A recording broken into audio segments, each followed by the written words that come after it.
Chris Paul is one of the best point guards in the history of the NBA. He might not come up in some people's top 5 pick, but you just gotta mention him in the top 10 pick, right? The man is just that good. If anyone has any doubt about that, just point to Game 6 of the Western Conference Finals, where he literally took matters into his own hands and single-handedly carried Phoenix into the NBA Finals for the first time since 1993, with a 41 points masterclass. After a decade and a half, the point guard saved his best for last. Since making the 4th pick in the 2005 draft and playing for 5 different teams in the league, Chris Paul has been privileged to play with, as well as against, some of the best players in the league, such as the likes of Kobe Bryant, Kevin Durant, James Harden, LeBron James, Shaq, and many more. He's also had the chance to mentor some of the younger generations and take them under his wings. While some have nothing but respect for the man who is seen as one of the best point guards in the history of the game, others have a mixed opinion about him. So stay to the end of the video to catch everything all your favorite NBA players have had to say about Chris Paul. Not many people know that Mitchell almost returned to college in 2017, which would have deprived the Utah Jazz of getting their franchise player. That season, he took the league by storm, becoming a candidate to win the Rookie of the Year award that was later given to Ben Simmons. His emergence was something to watch that campaign, but Mitchell recently admitted that he had second thoughts about entering the NBA draft until both Chris Paul and Paul George convinced him that he was good enough to make it in the league. You could miss this right here and hope for a tip back.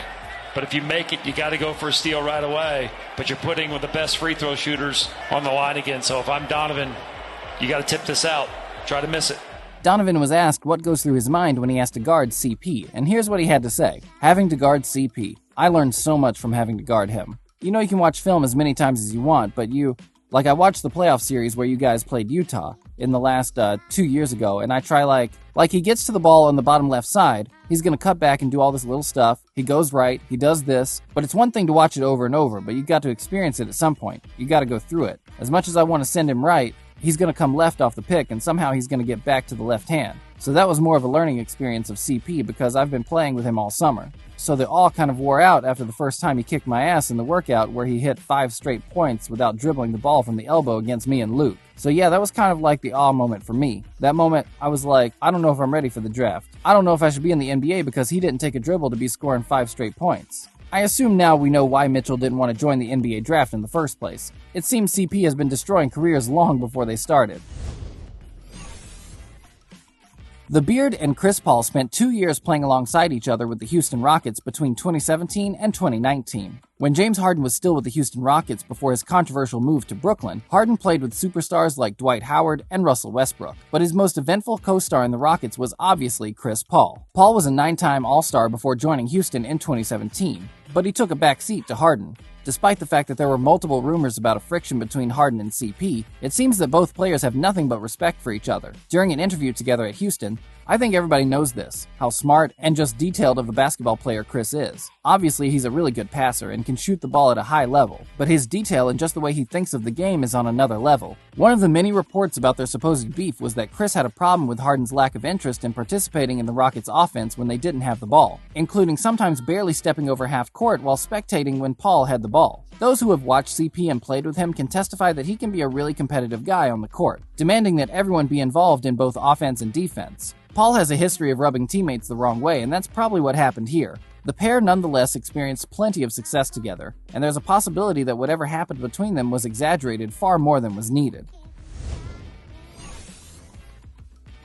If you want to know just how long a career Chris Paul has had, just remember that CP went toe-to-toe against the Black Mamba for many years with Kobe starring for the Los Angeles Lakers and Paul leading the LA Clippers. It's worth noting that CP is just one of the few players that can match the pure competitiveness and desire to win at all costs that made Kobe one of the fiercest players in the league. Both players competed for many years, and Paul has also had a chance to play with Kobe in several All-Star games, including the national team that won gold in the 2008 Summer Olympics in Beijing. This naturally led to a mutual respect between the two, and the two were on the verge of becoming teammates once when the New Orleans Hornets had agreed to send Paul to the Los Angeles Lakers in a 3-team deal that involved the Houston Rockets. However, the then NBA commissioner David Stern vetoed the deal, and Chris ended up joining the Clippers. Speaking on the move and Chris Paul himself, Kobe said, "Great acquisition, but Chris is a fantastic player. They've made a great addition. Chris is vastly entertaining." Steph Curry and Chris Paul are definitely two of the best point guards in the history of the NBA, and because of just how talented the duo are, people have always assumed that the pair don't see eye to eye. And those rumors probably began due to the fact that both players have had interesting duels, especially during CP's time at the LA Clippers back in 2011, and throughout his time with the Houston Rockets as well. But the whole drama probably began when Stephen Curry broke CP's ankles during the second quarter of the Golden State Warriors matchup with the Los Angeles Clippers back in 2015. Just take a look at that wicked double behind-the-back dribble from Curry to drop CP to the Staples Center floor. That must have hurt. There's a legend that the water bottle at the back is still flying to this day after that dribble. Don't ask me, that's just what I heard. Chris Paul made sure he had his revenge in the most petty way you can think of. Paul hit a ridiculous contested three over Curry from almost 30 feet out, and on his way back on the defense, CP3 made sure he had the last laugh this time as he shimmied in the two-time MVP's face. The shimmy was so timely and perfect, even Curry had to take his hat off to the Rockets guard after the game. Both players seemed to have respect for each other, despite what happened on the court. Speaking on CP, Curry had this to say. He was a great mentor when it came to understanding how a guy on his level prepared over the summer for an NBA season, how disciplined he was, his work ethic, and I got to see that firsthand. And obviously, we've got a Carolina connection. At the time, Paul was just 24 and he had only been in the league for 4 years. Yet he still had enough wisdom to pass on to a budding talent that would go on to become the greatest shooter in NBA's history.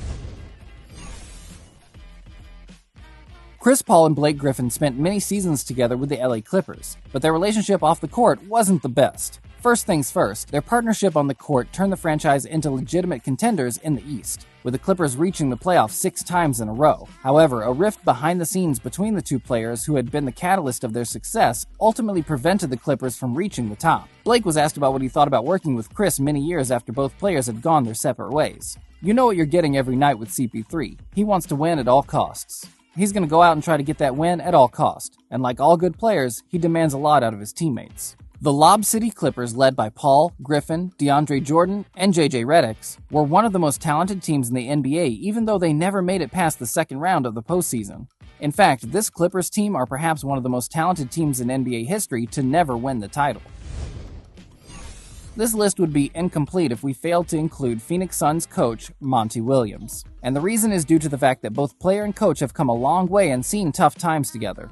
The journey first began more than 10 years ago in New Orleans when Williams first coached Paul. However, after a disappointing season, the team traded Paul to the Los Angeles Clippers. After 10 years apart, the two would come together again and lead their team to the first finals since 1993. And you can see just what it means to them when both of them shared a big hug together during Game 6 of the West Conferences, after it became certain that they were going to the NBA Finals. The hug was a beautiful moment between the two, but it became even better when we got to hear what was said in that exchange. The NBA had Williams mic'd up and it caught the conversation between the two of them. It was very surreal. Chris, you're going to the finals. Coach, I'm trying to calm down, Coach. You don't have to calm down. That's the beauty of the game, isn't it? It's moments like this that we live for. Comment below to let us know your thoughts and be sure to subscribe for more. And don't forget to turn on notifications so you never miss another one of our videos. We'll see you next time, latest Hoops fans. Until then, keep shooting your shot.